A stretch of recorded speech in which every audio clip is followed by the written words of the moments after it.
మీ ఎలాంటి వ్యాపార ప్రకటనలకైనా వెంటనే మా ఛానల్ సంప్రదించండి. అందరికీ నమస్కారం. ఈరోజు మనతో పాటు ఉన్నారు ప్రముఖ ఆధ్యాత్మికవేత్త జ్యోతిష్ పండితులు శేషగిరి రావు గారు. గురుగారితో మాట్లాడదాం. గురుగారు నమస్కారం. నమస్తే.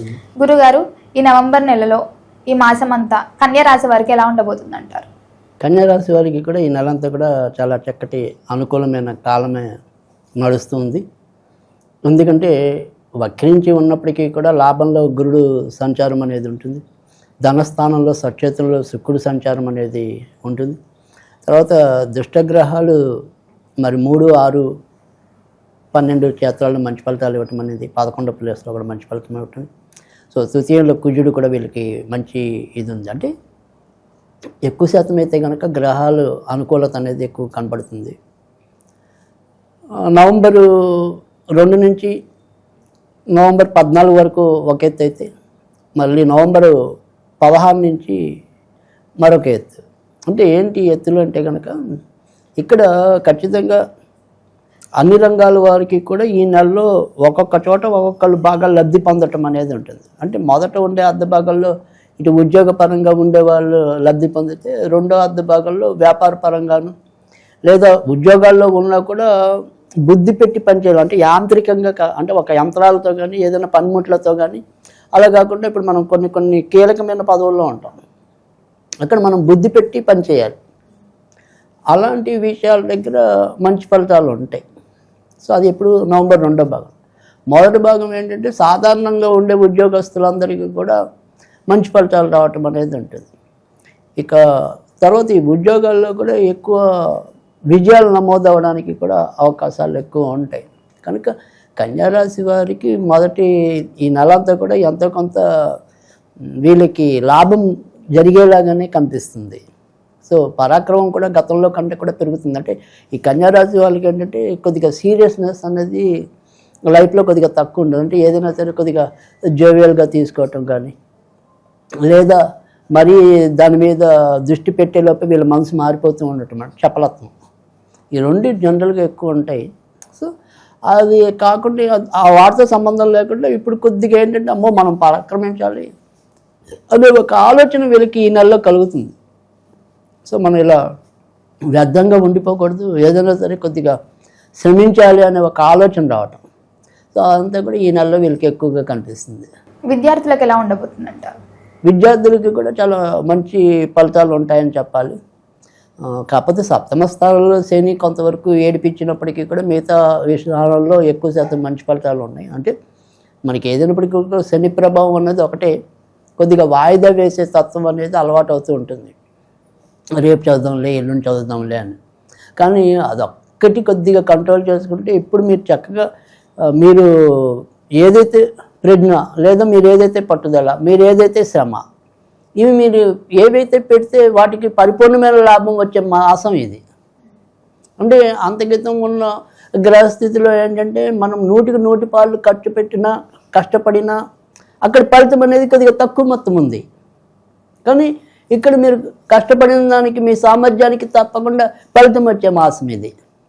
సో ఖచ్చితంగా ఈ నవంబర్ 5 నుంచి ఏదైతే కార్తీక పౌర్ణమి ఉందో అది ఖచ్చితంగా ఈ కన్యారాశి వాళ్ళకి నిజమైన పౌర్ణమి అవుతుంది. అంటే మంచి వెలుగుల్ని తీసుకురావటం అనేది అయితే ఉంటుంది. కనుక ఖచ్చితంగా వీళ్ళు శ్రమ పడండి, లాభం పొందండి. ఉద్యోగ పరంగా ఎలా ఉందంటారు? అలాగే ఉద్యోగం చేంజ్ అవుతాం అనుకున్న వాళ్ళకి అనుకూలంగా ఉందంటారా ఈ మాసం? తప్పకుండా. అంటే ఉద్యోగం పరంగా కూడా మనం మొదట్లో చెప్పుకున్నాం. ఏదైనప్పటికీ కూడా నవంబరు అర్ధభాగం దాకా సాధారణంగా ఉద్యోగాల వాళ్ళకి, తర్వాత నుంచి విస్తృతమైన అంటే కీలకమైన పదవులు ఉంటాం. మనము ఒక సంస్థ ఉంది, దానికి నేను టీమ్ మేనేజర్ అనుకోండి, నేను కొద్దిగా బుద్ధి కూడా ఎక్కువ పెట్టాలి జనరల్గా ఉండే శ్రమ కన్నా కూడా. సో అలా ఆ పరిధిలో అంటే కొద్దిగా మనం అత్యంత కీలకమైన స్థాయిలో ఉన్న వాళ్ళందరికీ కూడా కొద్దిగా నవంబర్ 2వ భాగం నుంచి మరింత బాగా ఉండటం అనేది ఉంటుంది. సో ఎలా చూసుకున్నప్పటికీ కూడా ఉద్యోగస్తులకి అయితే కనుక ఎక్కువ శాతం మంచి ఫలితాలే ఉంటాయని చెప్పాలి. తర్వాత రెండోది ఏంటంటే కొత్తగా ఉద్యోగం మరి వచ్చే వాళ్ళకి ఇది ఏదైనా వస్తుందా రాదా అనేది మనం ప్రశ్న వేసుకున్నప్పుడు ఖచ్చితంగా నవంబర్ 2వ భాగం తర్వాతే విజయం పొందటం అనేది అయితే ఉంటుంది. నవంబరు 2వ భాగం అంటే 14వ తారీఖు లోపు ఏదైనప్పటికీ కూడా మనం వెళ్ళిన ఒక్కోసారి వెంటనే తేలకపోవచ్చు, కొంతవరకు హోల్డ్లో పెట్టచ్చు, లేదా అవకాశాలు దగ్గర దాకా వచ్చి ఒక్కొక్క మార్కులోను అలా కొద్దిలో పోవచ్చు. కానీ నవంబర్ 14 తర్వాత మరింత విస్తృతమైన మంచి మార్పులు వీళ్ళు పొందడానికి, అవకాశాలు లభించడానికి ఆస్కారం ఎక్కువగా ఉంటుంది. కుటుంబ పరంగా ఎలా ఉంటుందంటారు? కుటుంబ పరంగా కూడా చూసినా కూడా ఇప్పుడు ప్రస్తుతం అయితే కనుక ఇటు కొత్తగా పెళ్లి కావాలనుకున్న వాళ్ళకి కూడా మంచి టైం. ఎందుకంటే ఇప్పుడు ప్రస్తుతం ఉన్న గురుడు పొజిషన్ వీళ్ళకి వివాహకారు గురుడు, ఆయన లాభంలో మంచి ఓర్చలో ఉన్నాడు. సో నవంబర్ 12 నుంచి వక్రంలో ఉంటాడు, కానీ అయినప్పటికీ కూడా ఈ నెల అంతా కూడా కొద్దిగా వివాహపరంగా బలం ఉంది. సో కొత్తగా పెళ్లి కావాలి అనుకున్న వాళ్ళు కొద్దిగా పట్టుదలగా చూసుక వీళ్ళకి బాగుంది. సో కనుక పెళ్లి చేసుకోవాలి అనుకున్న వాళ్ళకి మంచిదే. పెళ్ళైన వాళ్ళకి కూడా అంటే గతంలో ఏమైనా కీచులాట్లు వచ్చి, ఎందుకంటే అంతకితం ఏదైతే ఈ రాహుకేతు సమస్య ఇప్పుడు సింహరాశికి వెళ్తే అంతకు ముందు అంతా కూడా కన్యారాశిలోనే ఉంది. దాని ఎఫెక్ట్ వల్ల అంతకితం భార్యాభర్తలు ఇద్దరు వేరు కుంపట్లుగా ఉన్న వాళ్ళు ఎవరైనా ఉంటే ఇప్పుడు ఏక కుంపట్లోకి వచ్చే అవకాశాలు ఎక్కువ ఉంటాయి. అంటే భార్యాభర్తల మధ్య కూడా మళ్ళీ అనురాగం పెరగటం అనేది అలాంటి పరిస్థితుల్లో ఉన్నవాళ్ళు, లేదా రకంగా విడిపోయిన వాళ్ళు ఇప్పుడు దగ్గర అవుతారు. అందుకని ఈ నెల అంతా కూడా అలా దూరమైన వాళ్ళకి బాగానే ఉంది. ఆల్రెడీ ఇప్పటికే ఇంట్లో ఉండి మధ్య మధ్యలో ఏమైనా సరే ఇబ్బందులు ఏర్పడుతున్న వాళ్ళు బాగున్నారు. లేదు గత ఇబ్బందులు అంటే మనకి కావాలని వీళ్ళిద్దరు కొట్టుకోకుండా ఉన్నా, విడిపోవాలని కోరుకపోయినా, ఒక్కోసారి భర్తకు బాగుంటే భార్య ఆరోగ్యం బాగుండదు, భార్య ఆరోగ్యం బాగుంటే భర్త ఆరోగ్యం బాగుండదు. అలాంటి ఇబ్బందులన్నీ కూడా ఇప్పుడు నెమ్మదిగా తగ్గుముఖం పడతాయి. కనుక వీరి యొక్క సహజ జీవితంలో కూడా ఆనందం పాలు పెరిగే అవకాశాలు ఎక్కువ ఉన్నాయి.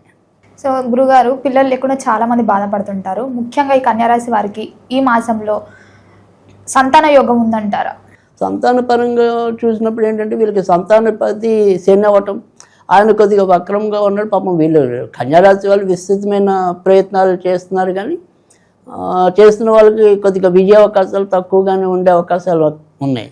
ఎందుకని అంటే కనుక ఈ శని వల్ల ఏమవుతుందంటే భర్తకి కోరుకున్నప్పుడు భార్యకి కోరిక లేకపోవటం, భార్యకి కోరుకున్నప్పుడు భర్తకి తీరిక లేకపోవటం, ఇలా ఈ రకంగా ఆ ఇద్దరి యొక్క సింకరేజింగ్ అనేది కరెక్ట్గా లేకపోవటం వల్ల కూడా సంతానం సరైన విధానంలో వెళ్ళకపోవటం, కలగకపోవటం. సరే రెండు బాగున్నాయి అనుకున్నప్పటికీ మిగతా గ్రహస్థితి వల్ల ఒక్కోసారి గర్భస్రావాలు అవటం ఇలాంటివి కూడా ఉన్నాయి. అయితే ఈ నెల ఒక శని తప్ప మిగతా గ్రహాలు సానుకూలకంగా ఉన్నాయి కనుక కొద్దిగా దైవవశాత్తు ముందుకెళ్ళాలి అనుకుంటే కొద్దిగా ఇది రైట్ టైమే. సో ప్రయత్నం చేస్తే ఇది కొద్దిగా ఫలించే మాసం. ఒక శని తప్ప మిగతా గ్రహాలన్నీ బాగున్నాయి. గతంలో నెలలో పోలిస్తే ఏంటంటే మిగతా గ్రహాలు కూడా అంత కొంత అడ్డున్నాయి, ఇప్పుడు బాగుంది. సో శనికి ఒక్కరికే కాబట్టి ఏదైనా మీరు చేసుకోగలిగితే ఎప్పుడైనా సరే ఈ శనివారాలు కొద్దిగా సంతానం కలగాలని చెప్పి ముసలి యాచకులకి లేదా వృద్ధాశ్రమంలో మీరు ఏదైనా సరే డొనేషన్లు ఇలాంటిది ఏదైనా పెట్టుకుని చేయండి. తప్పకుండా ఇంకా తొందరగా మీకు సంతాన యోగం లభించడానికి ఉంటుంది. గురుగారు, ఈ జనరేషన్లో ముఖ్యంగా అందరూ విదేశాలకు వెళ్ళడానికి చూపిస్తున్నారు ఇంట్రెస్ట్. సో ఈ మాసంలో ఈ కన్యరాశి వారికి ఏదైనా అనుకూలంగా ఉందంటారా వెళ్ళడానికి? అయితే ఈ నెలలో వీరికి కొద్దిగా అనుకూలత విదేశీ పరంగా అయితే తక్కువగానే కనిపిస్తుంది. ఎందుకంటే ఏ గ్రహం కూడా పరిపూర్ణంగా అంత విదేశ యోగాన్ని ఇచ్చే విధానంలో అయితే ప్రస్తుతం గోచారం ఈ నెలలో కనపట్టలేదు. సో కాస్త ఉన్నంతలో ఏదైనప్పటికీ కూడా ఈ భాగ్యాధిపతి అంటే విదేశీ ప్రయాణాలకు సంబంధించిన గ్రహం శుక్రుడు అక్కడ కొద్దిగా స్వచ్ఛతలో ఉన్నాడు కాబట్టి కాసింత గుడ్డిలో మెల్లలాగా గత నెలలతో పోలిస్తే కొంత ఉంది. సో ఇక్కడ ఏదైనప్పటికీ కూడా కేవలం ఒక 40% మాత్రమే అనుకూలతని చెప్పాలి తప్ప పరిపూర్ణంగా అనుకూలతని చెప్పడానికైతే లేదు. సో సాధ్యమైనంత వరకు బాగా అవసరం వస్తే తప్ప విదేశాలకి వెళ్ళాలి అనేది పెట్టుకోవద్దు. ఇంకా ప్రస్తుతం ఉన్నదైతే అంత వీలుగా లేదు. అంటే మనం ఈ 40% అంటే మిగతా 60% వెనక్కి వెళ్ళిపోయినట్టే. సో అంత బలంగా లేదు విదేశీ యోగం అనేది. అందుకని సాధ్యమైనంత వరకు బాగా అవసరం అనుకుంటే తప్ప మనకి వెళ్లకుండా ఉండటం మంచిది ఉన్నంతలో. అంటే సినీ రంగంలో ఉన్న వారికి కూడా ఈ నెలంతా కూడా మంచిది. ఎందుకంటే శుక్రుడే దానికి సంబంధించిన వాడు. సో ఖచ్చితంగా మంచి అవకాశాలు లభించడం అనేది అయితే ఉంటుంది. కనుక ఖచ్చితంగా సాంస్కృతిక రంగంలో ఉన్నవాళ్ళు, కళారంగంలో ఉన్నవాళ్ళు, సినీ రంగంలో ఉన్నవాళ్ళు, ఈ కళలకి ప్రాతినిధ్యం వహించే ఏదైతే ఉన్నారు మనుషులు, వాళ్ళందరూ కూడా విజయం పొందడానికి అవకాశం ఉంటుంది. గురుగారు, మొత్తం ఇది కన్యరాశి వారికి ఇంకా ఈ మాసం అంతా అనుకూలంగా ఉండాలంటే ఏ దైవారాధన మంచిదంటారు? అంటే ఈ నెలంతా కూడా వీళ్ళకి ఎక్కువగా లక్ష్మీదేవికి సంబంధించిన పూజలు చాలా పరిపూర్ణంగా మేలు చేయటం అనేది అయితే ఉంటుంది. కనుక శుక్రవారాలు అప్పుడప్పుడు లక్ష్మీదేవికి ఏదైనా సరే క్షీరాన్ని నివేదన చేసినట్టయితే కనుక ఇటు ఆర్థికంగా బాగుంటుంది, ఇంట్లో ఉండే శాంతి సౌభ్రత్యాలు ఎలగటం అనేది ఒకటి ఉంటుంది. తర్వాత పిల్లల పరంగా కూడా చిన్న చిన్న ఇబ్బందులు ఉంటే పోతే, ముఖ్యంగా పిల్లలు పుట్టడంలో పురుషుడు లోపం అనేది ఏదైనా ఉందనుకోండి, భార్య కాకుండా, అలాంటప్పుడు కూడా ఇంకా ఎక్కువ బాగా పనిచేస్తుంది ఈ రెమెడీ. సో అందుకని అలా శుక్రవారాలు లక్ష్మీదేవికి క్షీరాన్నం నివేదన చేయడం వల్ల కూడా మంచి ఫలితాలు రావటం అనేది అయితే ఉంటుంది. ఇక ఈ నెలలో వీళ్ళకి 5వ తారీఖు, 2వ తారీఖు, 7వ తారీఖు, 9వ తారీఖు, 11వ తారీఖు, 14వ తారీఖు, 17వ తారీఖు, 18వ తారీఖు, 22వ తారీఖు, 25వ తారీఖు, 29వ తారీఖు అనుకూలకంగా ఉండడానికి అవకాశాలు ఎక్కువ ఉంటాయి. ఇక ఈ నెలలో వీరు కూడా సాధ్యమైనంత వరకు ఎర్రటి ఎరుపుకి దూరంగా ఉండటం అనేది మంచిది. సరే, లక్ష్మీదేవికి మనం క్షీరాన్నం పెట్టమన్నాం, ఒకవేళ మనకి అలా కాకుండా ఏదైనా మంత్రం ఉందా చదువుకోవడానికి అంటే కనుక ఓం శ్రీం హ్రీం లక్ష్మీదేవ్యై నమః, ఓం శ్రీం హ్రీం లక్ష్మీదేవ్యై నమః అనేది శక్తానుసారం చదివినట్టయితే కనుక మంచి ఫలితాలు వస్తాయి. ఓకే గురూజీ, మొత్తం మీద ఈ మాసం అంతా కన్యరాశి వారికి ఎలా ఉంటుందో తెలియజేసినందుకు ధన్యవాదాలు.